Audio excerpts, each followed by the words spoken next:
Bonjour tout le monde.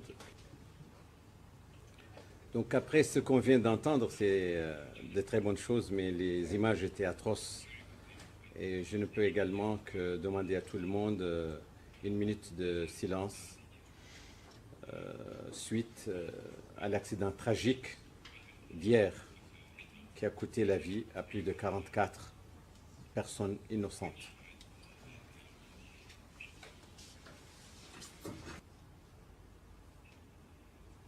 J'essaierai de partager avec vous une expérience d'un pays qui avait beaucoup de problèmes, un pays qui était très mal classé côté sécurité, un pays aujourd'hui qui est bien classé. C'est dire à tous que ce qui a été fait en Mauritanie peut être reproduit également dans les autres pays d'Afrique. Alors, comme historique, on a à peu près la même histoire. Nous avons partout des ANAC. Ce sont des épiques. Ils ont une autonomie relative. Nous avons également été audités comme vous. Et les audits ont donné des résultats extrêmement sévères.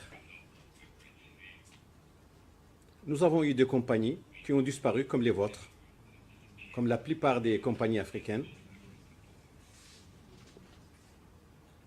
Et nous sommes entrés dans la liste noire européenne à l'an 2010. Alors ça, c'était notre chance. C'est d'être dans une liste noire. Le résumé donc de la situation quand le gouvernement a bien voulu me confier la direction générale de l'ANAC est un tableau sombre. Un pays blacklisté par l'Union européenne, une absence de mise en œuvre des normes de l'OACI de 68%, soit une note, me dit toujours Nancy Graham, de 3,2 sur 10. C'est vraiment médiocre pour un élève. Un mauvais classement donc du pays, on était pratiquement parmi les derniers d'Afrique, les derniers du monde pratiquement. Une absence de ressources financières, une industrie relativement puissante par rapport à l'autorité et sceptique au changement. Et on vous félicite. Mes félicitations, monsieur le directeur général, vous avez été nommé, mais voilà le tableau. Que faire? Il faut regarder à côté, qu'est-ce qui se passe. Et regardez, bien entendu, les atouts. Il n'y a pas que le tableau sombre que je vous ai montré, il y a également des atouts. J'ai compris que le gouvernement avait la volonté. Je peux vous dire que le gouvernement a toujours la volonté. Et pour vous démontrer que le gouvernement a de la volonté, je vous ferai part de la déclaration du président de la République relative à la sécurité de l'aviation civile. C'est quelque chose de très rare en Afrique qu'un président de la République parle à son peuple pendant plus de 2 minutes sur la sécurité de l'aviation civile, sur le rating de son pays, sur son classement, sur les efforts, sur ce qui a été fait. الطيران المدني،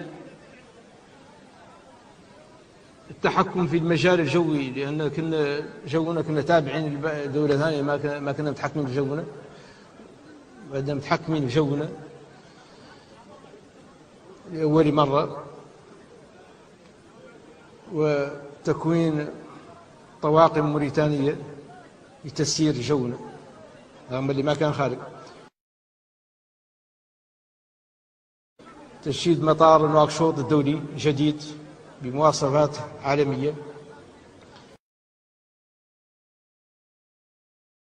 تطوير إجراءات الأمن وتصنيف أيضا تصنيف البلاد بالمرتبة الأولى من بين الدول الأعضاء في الأسكنة، والثانية في المغرب العربي، والسابعة إفريقيا. هذه هي الرتبة اللي عند موريتانيا.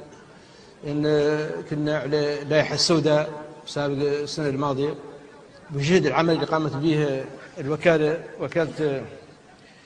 وكالة اللي خاصة بأمن الملاحة الجوية، وصلنا هذه المكانة. هي المرتبة الأولى في الدول الأسكنة،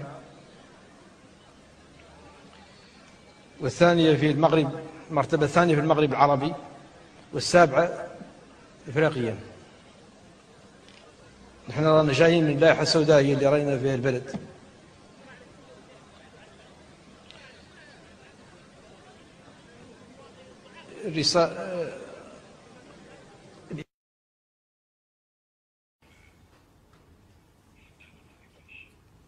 Ça, c'était suite à un oral qui se passe en Mauritanie chaque année devant le peuple. Où le président dit, nous sommes le second du Maghreb arabe, nous sommes le 7e d'Afrique, nous sommes les premiers de la SECNA. Souvenez-vous, on était dans la blacklist. Ça veut dire que c'est un engagement fort pris au sommet le plus haut d'un État. Cette volonté, je l'ai perçue dès le départ. En fait, on m'a fait comprendre que l'État ne supportait pas le mauvais classement, que l'État ne supportait pas la liste noire et qu'il fallait tout faire pour que les résultats soient là, soient au rendez-vous. Le fait que la Mauritanie appartienne au monde arabe et à la CAC était également quelque chose à utiliser comme étant un atout. Notre appartenance à la CAFAC est quelque chose également qui nous a aidés. Mais nous appartenons également à la SECNA, qui a beaucoup de compétences. Et ceci nous a beaucoup aidés. Nous appartenons à la francophonie. La francophonie, c'est beaucoup d'États africains qui ont également une très bonne expérience. Nous avons également des partenaires, l'OACI, l'Union européenne, la Banque mondiale, qui nous ont toujours montré et aidés. On a également vu qu'il y a des opportunités nombreuses en matière d'assistance extérieure, régionale et internationale. On a eu une forte mobilisation de la partie du personnel productif de l'ANAC. Il faut dire qu'il y a deux ANAC en réalité. Il y a l'ANAC fantôme, ce sont ceux qu'on recrute et qui ne font rien.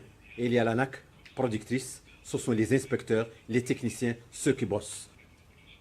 Et il y a également une forte volonté de tout le monde de sortir de la liste noire de l'Union européenne. Mais il y a une autre liste noire qui ne dit pas son nom et que beaucoup de gens n'en parlent pas. C'est une liste noire de l'OACI, c'est le marbre.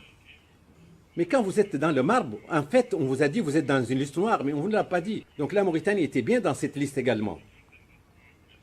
Et il y a une forte volonté de faire partie des leaderships d'Afrique.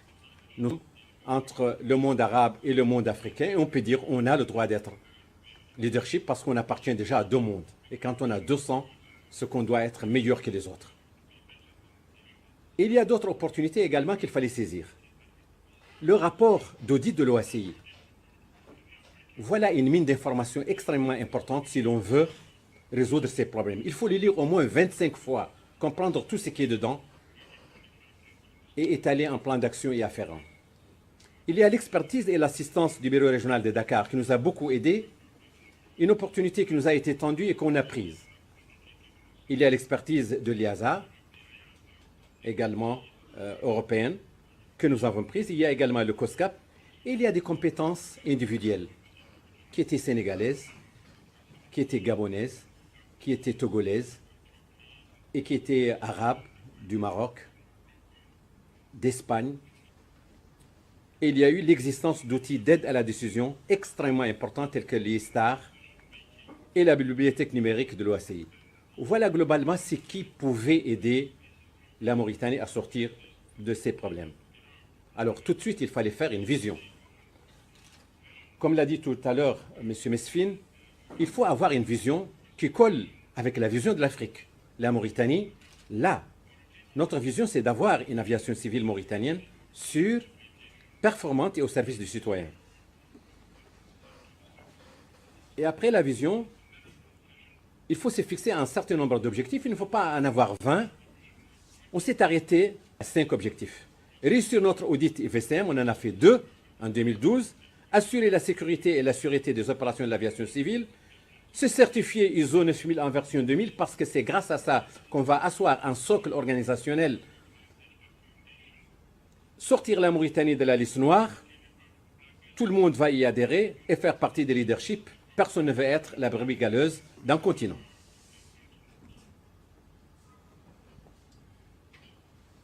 On a fixé les objectifs, il faut dérouler les actions. Alors, on doit se poser des questions. Que pensent de nous nos patrons? Que pensent de nous les autres? Est-ce qu'on est réellement respecté? Est-ce qu'on est sérieux? La première décision qui a été faite en Mauritanie est de suspendre tous les CTA. Je viens d'apprendre que le Congo vient de le faire et je les félicite pour cela. On a mis en place également une démarche d'amélioration basée sur le concept de Deming, plan du Check Act. Et on devrait restructurer notre organisation, commencer à travailler le cadre législatif et réglementaire, et je félicite la Banque mondiale qui nous a aidés dans ce cadre. Et on devrait, en plus de ce cadre réglementaire, essayer d'écrire les éléments indicatifs aux environ 350 procédures et guides. Parce que sans ces outils, on ne peut pas travailler. Ça ne peut pas être du blabla. L'aviation civile n'a rien négligé, tout doit être écrit, tout doit être tracé. Il fallait également résoudre le problème financier. On n'avait pas d'argent. Le gouvernement nous a aidés. Nous avons doublé, plus que doublé, notre budget. Et il fallait également avoir de la disponibilité de ressources humaines compétentes. Il fallait renforcer. Nous avons recruté des inspecteurs du Nigeria, des inspecteurs du Maroc, des inspecteurs d'Égypte, l'ancien directeur général de Safety du Nigeria, et aujourd'hui chez moi, M. Emmanuel. J'ai également des anciens responsables égyptiens qui sont toujours chez moi. Et nous avons recruté plus de 50 ingénieurs. 50 ingénieurs qui sont passés à l'ANAC. L'ANAC en a recruté 20. L'ASSAM, que je félicite, en a recruté une quinzaine. Et les autres sont partis à l'ONM, la météo. Nous sommes devenus donc la pépinière qui doit former. Écrire tout ça, c'est une très bonne chose, mais il faut passer à l'acte. Donc il fallait certifier une entreprise. D'où également la volonté de l'État. Malgré que l'État avait acheté 3 Boeing, ils sont restés cloués au sol plus de 8 mois en attendant que le processus de certification se termine. Voilà la preuve que l'État soutient la mise aux normes du système. Il fallait faire dérouler un plan d'action. Le bureau régional nous a beaucoup aidés dans ce cadre grâce à la mission d'assistance. Je vous conseille de prendre attache avec vos bureaux régionaux. Ils peuvent beaucoup vous aider. Et parmi les actions, il fallait verrouiller à chaque fois qu'une action est faite et qu'elle donnait un bon résultat. Voilà globalement l'organigramme qui a été fait. Qu'est-ce qui a été mis de nouveau? On a supprimé carrément le BA qui était chez nous. On a créé juste un bureau d'analyse des incidents et de prévention. La formation était extrêmement importante. Nous avons créé toute une direction de ressources humaines qui ne réfléchit que formation et ressources humaines. Et le budget de formation et d'assistance a été multiplié par 542%.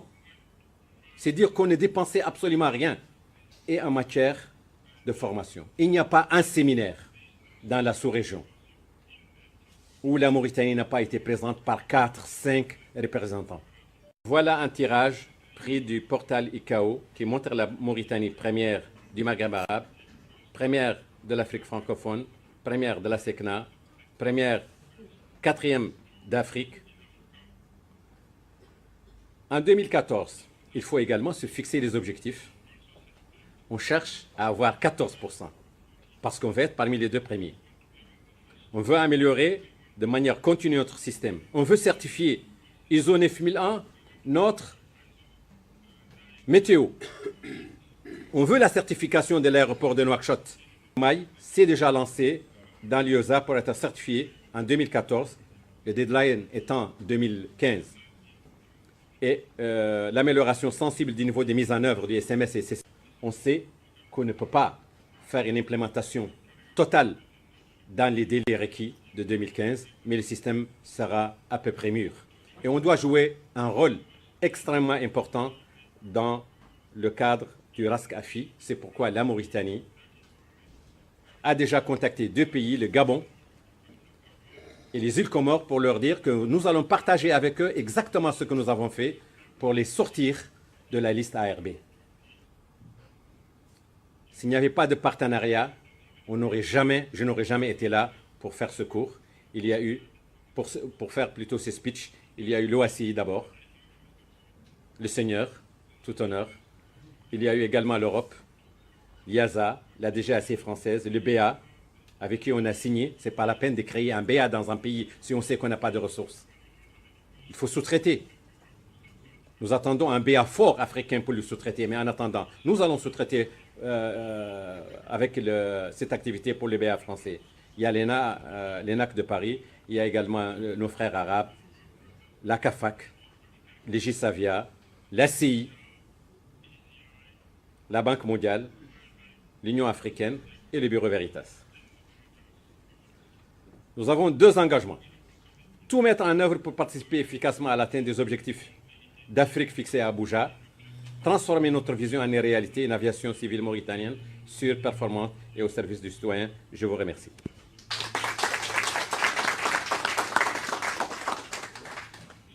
So at this moment, a 15-minute question and answer period. At that point, then we'll adjourn for